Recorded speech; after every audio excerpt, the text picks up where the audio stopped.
I was feeling good. I felt that unlike in English, in Hebrew we took time and put in the effort to come up with unique and original names for our fruits and vegetables. Or at least this is what I thought at first.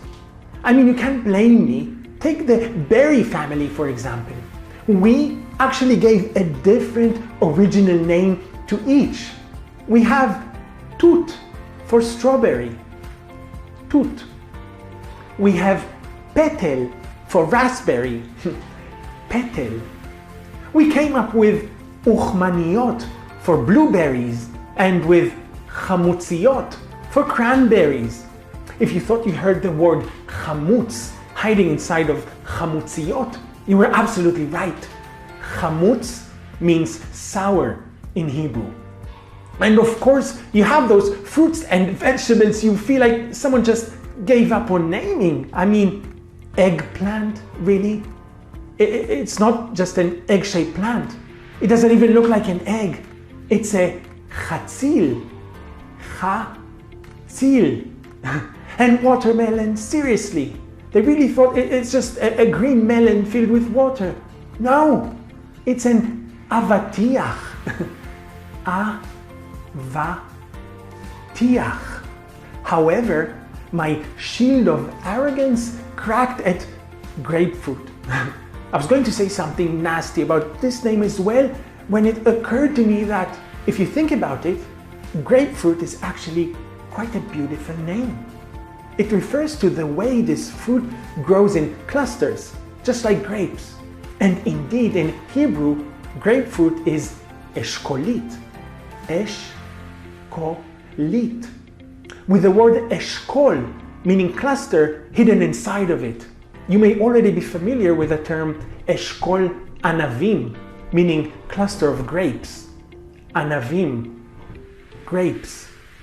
But the one that broke me down completely was pineapple. Ananas in Hebrew. Ananas. Yes, I was about to say something unkind about pineapple when it hit me what we did with apple in Hebrew. I mean, don't get me wrong, the Hebrew word for apple is tapuach. Tapuach. And it's quite a beautiful word. I'm not concerned about the word apple, I'm concerned about what we did with it.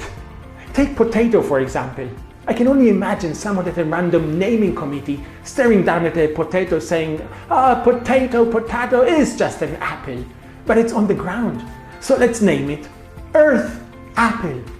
And they did, I kid you not. The Hebrew name for potato is indeed tapuach, adama, earth apple.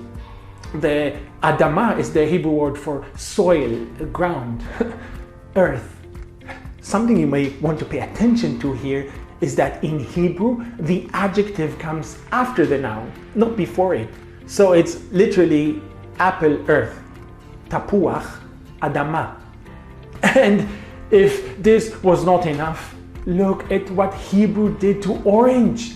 I can imagine them staring at the fruit saying, okay, obviously the apple thing is working really well, let's just stick with it. This one has a different color, so let's name it Golden Apple. And so orange became tapuach zahav. Zahav is the Hebrew word for gold. Zahav. But it didn't end there. At some point, it became evident that tapuach zahav is just a bit too long. So in 1932, the linguist Yitzhak Avineri said, let's make life simpler. Let's abbreviate it. Let's take tapu from the word tapuach and the z from the word zahav. We'll put them together and tapuach zahav will become just tapuz. Now, because tapuach zahav actually had biblical origins to it, Avineri had to face some fierce resistance to the proposition, but people loved it. And tapuach zahav became tapuz. It stuck. Now I really wish I could tell you it ended there, but it did not. This is where things started to get funky. Because now we move on to tomato. At some point, someone must have stared at a tomato and just thought, well, obviously this one is just a lovely red, voluptuous apple. Everything is apple. We shall name this one love. Apple. The Hebrew word for love is ahava. So in the earlier days, the common name for tomato was indeed tapuach ahava. But that is not even the worst part.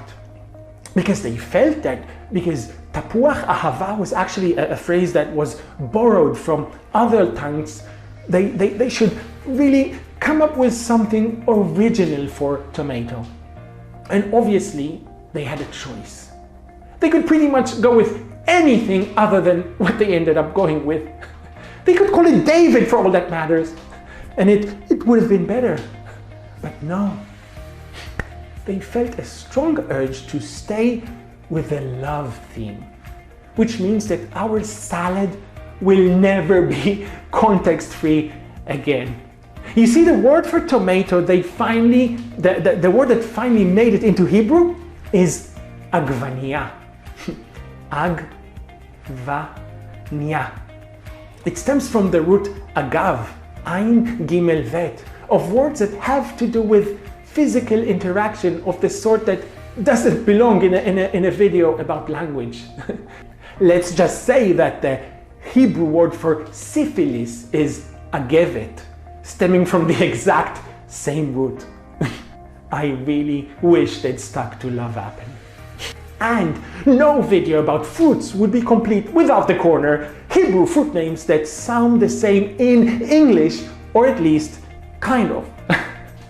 In it we have avocado, guayaba, lychee, limon, melon, papaya, kiwi, mango, clementina, and finally, banana. Do you know of any other interesting fruit and vegetable names? Feel free to add them in the comments below. Thank you so much for watching.